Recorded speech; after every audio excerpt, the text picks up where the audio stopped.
Hi, I'm Rajiv, and I am a calligrapher, but I also do a lot of other things at home on my off time. I have recently been binding my own books. One of the supplies that's often used in classic bookbinding is marbled paper. So I have an example here. I did not make this. This was made in Florence. This whole book is covered with this beautiful marbled paper. So I was really intrigued recently to try to figure out how to do it myself. And that's what we're doing today. We're going to marble some paper, hopefully. Let me just show you what some of my early attempts look like so you can see the difference between an expert paper marbler and a novice. So here's one of my early attempts. Nice, right? But there's like splotchy areas, the color isn't as bright, but nobody starts out as an expert in anything.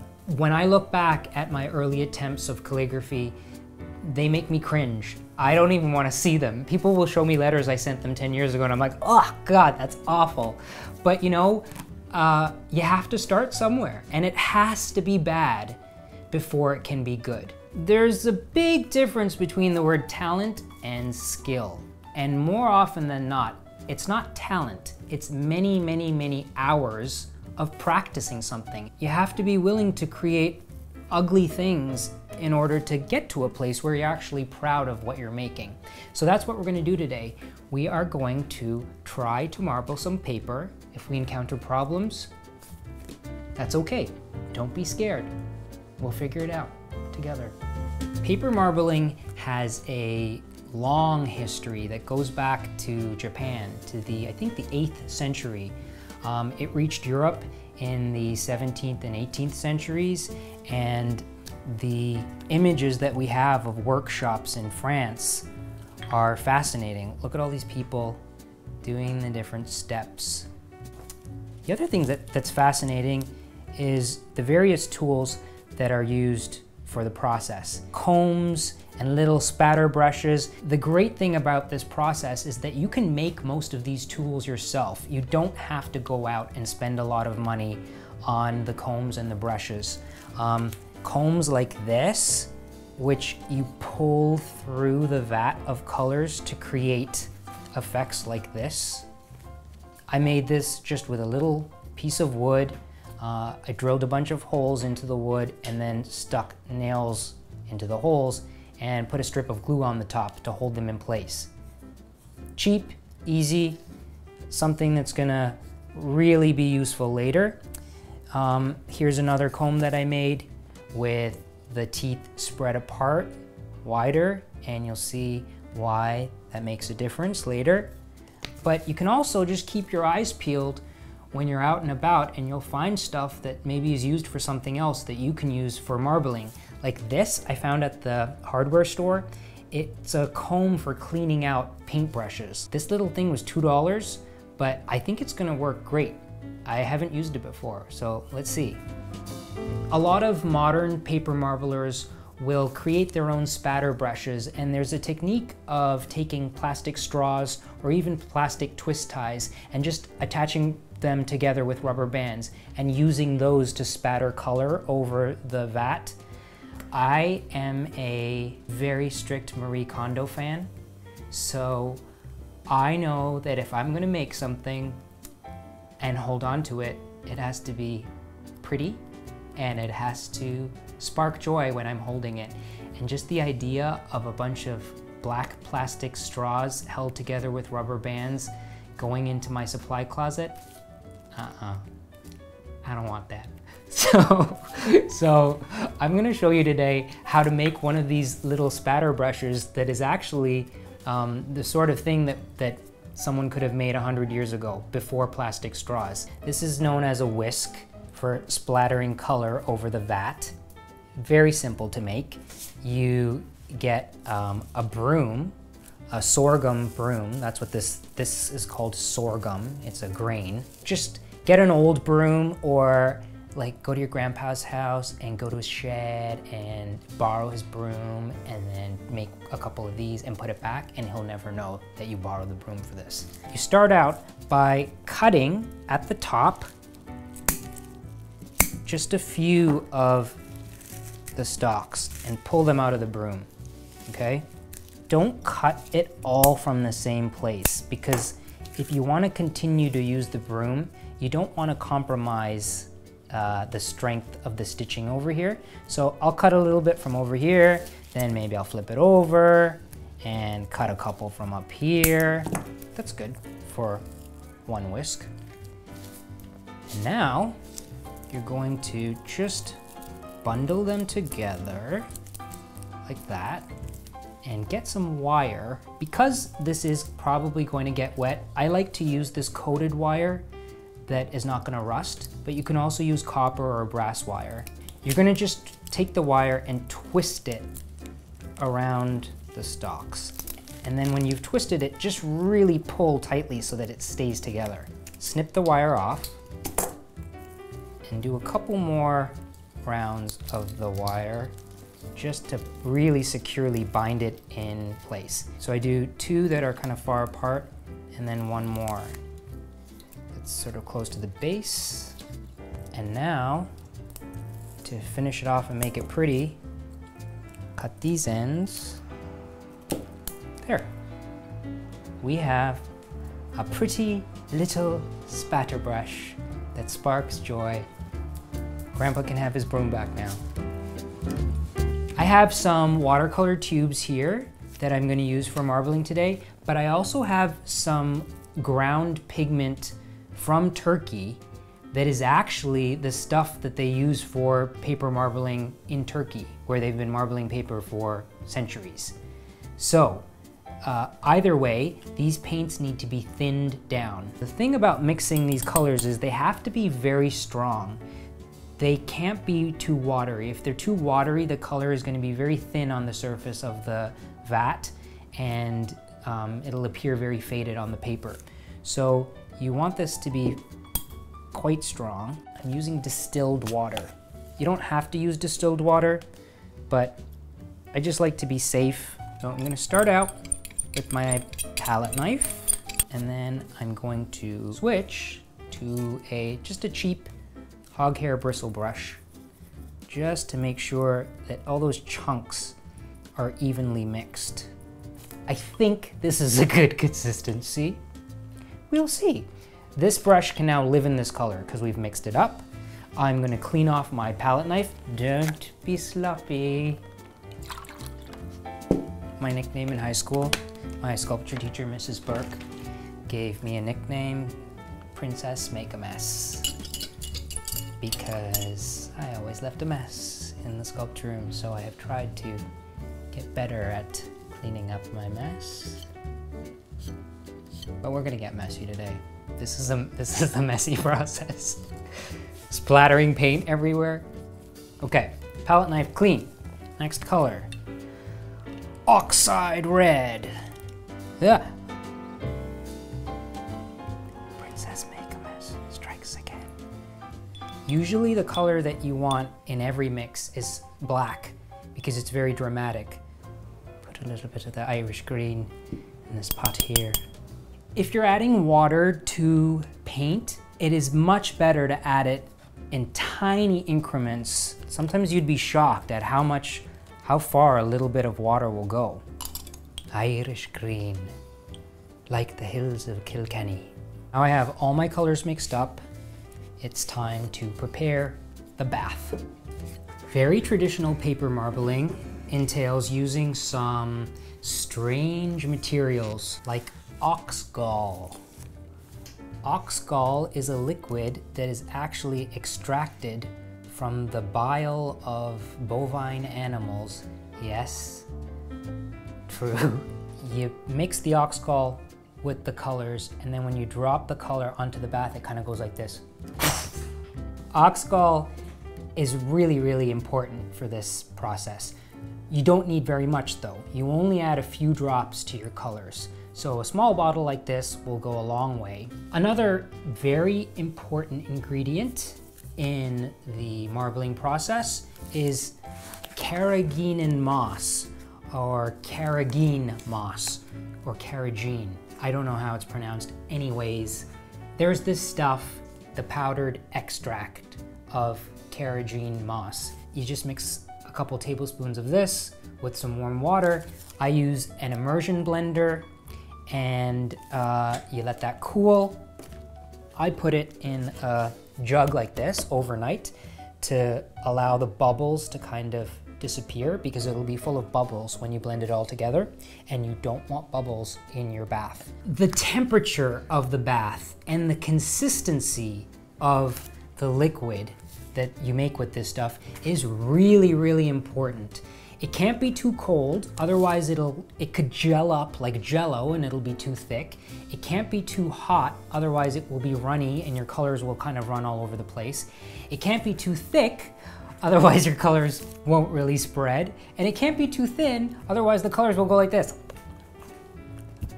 And you won't end up with marbled paper. So just try. Make a batch, put it in a small tray, try your colors out. If it doesn't work and you think that it's because it's too thin or too thick, then you adjust it. If it's too thin, you mix up some more of this that's thicker and you add it to the bath and mix it in. If it's too thick, then you add warm water to the bath and swish it around with your hand, and that will thin out the surface. And the third most important thing in this process is something called alum. Alum, I think, is used in like pickling. I think. You can get it in certain grocery stores in the spice aisle. You add a little bit of this to some water, you bring it to a boil, you let it cool down, and then you have a clear solution like this. This solution is going to be rubbed onto the paper, and it is used to mordant the paper. Alum in this situation is called a mordant. Mordant in French means biting, mordant. It's vital that you mordant the paper, because if you don't put alum on the paper and you lay the paper down on the bath, when you lift it up, it will be very pretty, but when you go to rinse off the slimy sludge from the vat, the colors will run off too. And trust me, I've done that before, and it's so disappointing. It's so disappointing to see a beautiful pattern on a piece of paper and then, Alum solution for mordanting the paper, vital.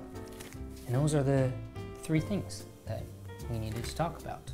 So, I have my tray, and into this tray, I am going to pour the prepared moss solution. And this is called size. Once it's mixed up like this thick liquid is, the term for this would be marbling size. S-I-Z-E.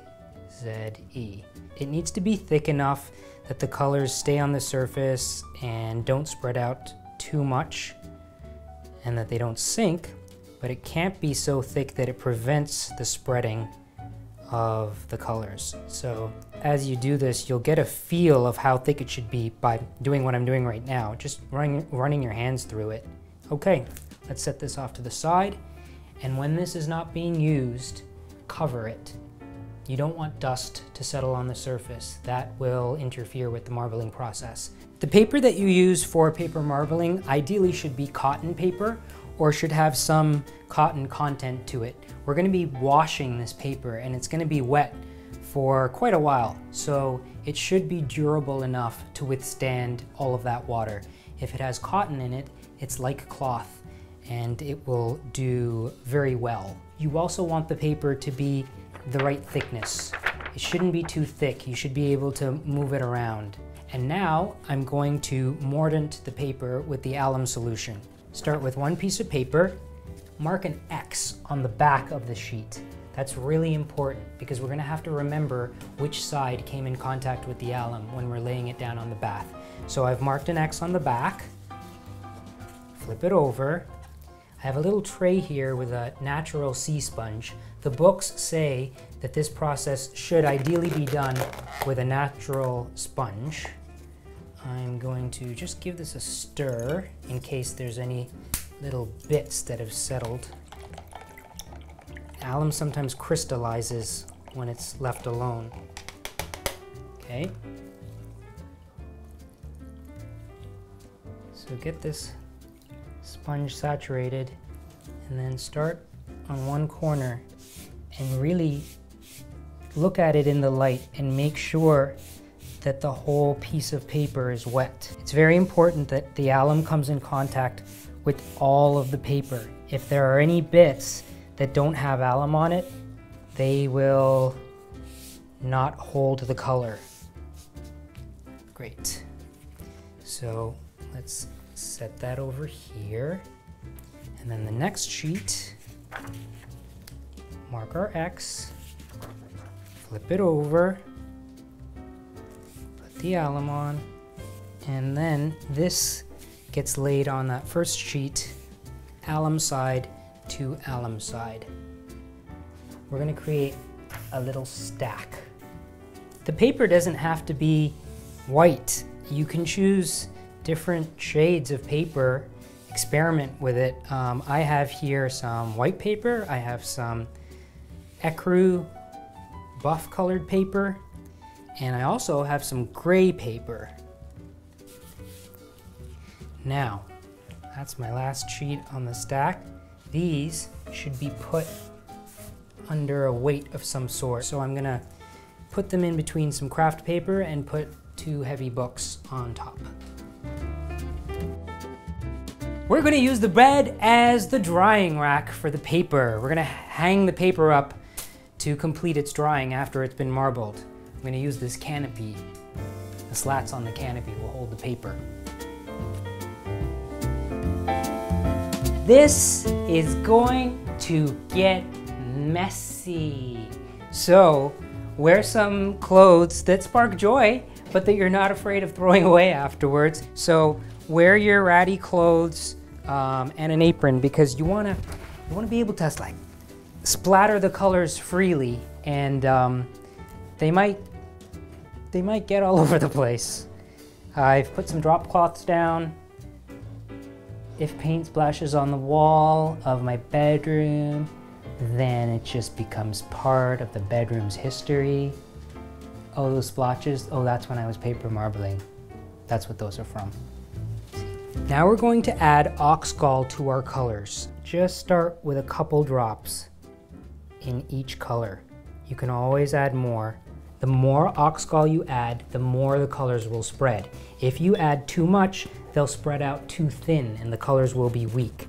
So that's why we start with just a couple drops. This next step is something that we're going to be doing repeatedly through the process. It's called skimming the bath. It's where you remove the very top layer of the bath. This is essential because the surface tension of this bath is vital to this whole process. And a very slight skin forms on the bath within minutes. So to do this, we use newspaper, and we just place the newspaper on the bath, pull it across, it cleans it. Bring it right up the edge, and then have a box or a bag ready as your garbage that you're gonna throw it into. As soon as you do this, it's ready for color. And now we're gonna test a little drop of black. Nice! It's spreading, but it's not going like crazy. You want it to spread like a tiny drop of black initially should spread 2 to 3 inches. This is pretty good. Now let's test out our other colors and see how they spread. Pretty. Yellow. Come on, yellow. Nice. Turquoise. Good. This light color I don't want to spread too much. Wherein the purple hue, the Highland hills we view. Look, no spreading. Okay, this is good. This is good. Now I can show you. I am going to add 1, 2, 3, 4, 5 drops of ox gall. See? I love it. Okay, great. Last color, green. Sinking. Okay, it's spreading, but it's sinking, which means it is too thick. Just add a wee bit of water to our Irish green. Now that all my colors are floating, we are ready to start marbling. We skim the surface with our newspaper to clean off the paint. And you want to lift it up at the end, pull it off. And now, immediately lay down your color. So I'm going to start with black. And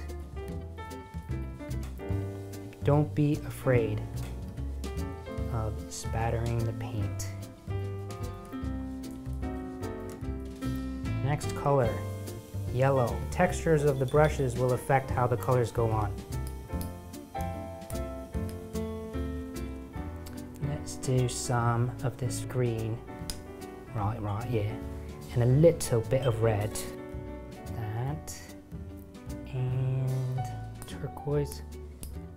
Once the surface has absorbed a maximum amount of paint, the colors will stop spreading.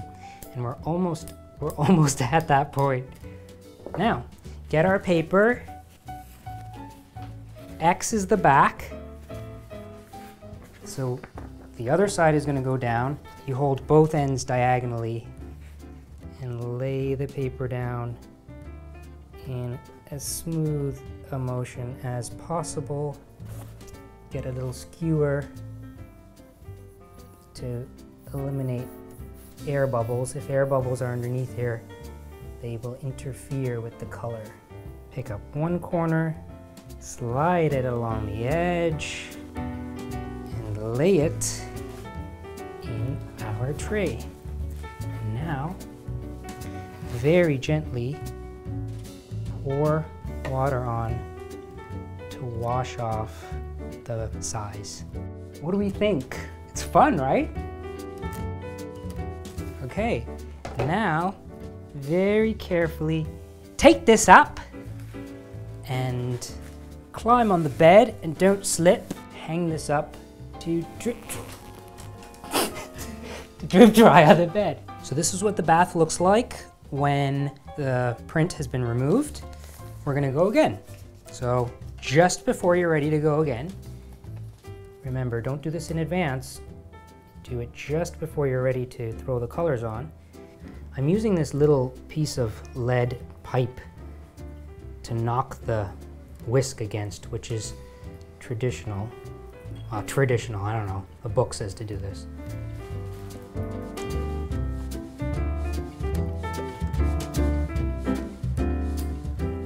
Okay, and now we're going to do something that we didn't do last time. We're going to take a stylus and we're going to run it through the size. Wipe it off in between, and now we're going to go this way.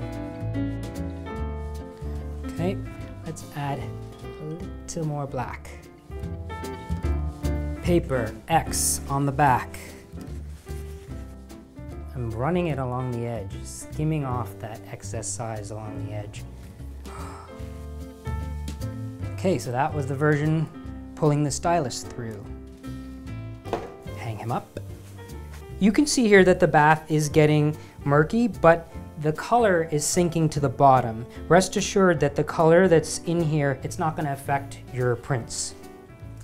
So let's start with green and see what happens.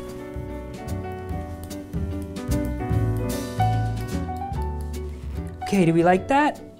Yeah, I think we do. So now we're going to go with our stylus up and down. And then variation on from last time, a comb, just the surface. Don't go too far into the size. Breathe. I'm holding my breath. I want some splatters on top of here. You just kind of see it as you're going. You're like, this needs this, this needs this. That's better. Okay, paper, paper. X is the back.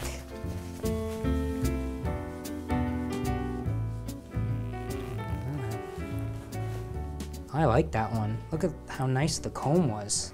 That $2 comb from the paint store. Oh, mio papino caro. I just think of Florence when I'm doing this, so singing some Italian arias can't hurt. One more variation? Yeah, let's do it. We're gonna try something I have never tried before. It is called the peacock. Let's not put yellow on this time. Let's try a different colorway.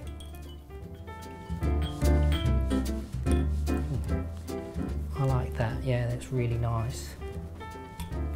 Oh, should we just put a little yellow on? It looks sad without the yellow.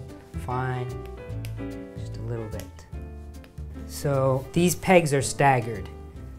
There's a row this way and then a row where they're in between. And ideally it creates what looks like peacock. No, it's not bad, but it's not what it's supposed to be.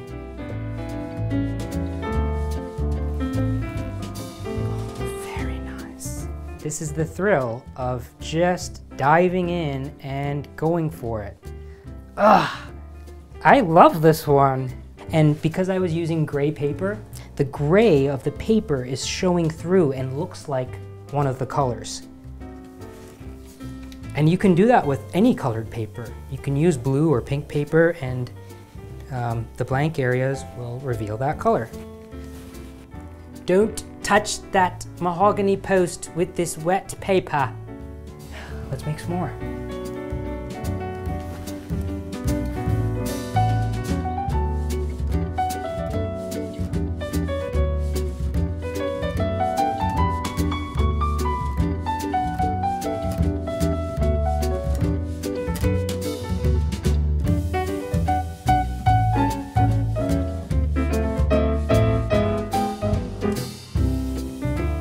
It takes a few hours for these papers to drip dry. Once they're actually dry, you can take them down, stack them together, and put them under some weight. There's kind of a crucial period of time in which the papers have to be weighted. They have to be completely dry without being damp, so feel them every now and then gently, and when they're no longer damp to the touch, pull them down, stack them together, and put them under some weights. I just use a pile of heavy books, and that does the trick. In the morning, they will be flat and smooth, hopefully.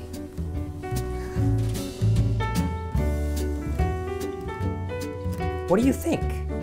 Was this fun? Would you like to try it yourself? If you liked this video, give it a thumbs up. And if you didn't, give it a thumbs down. But either way, please subscribe for more videos just like this one.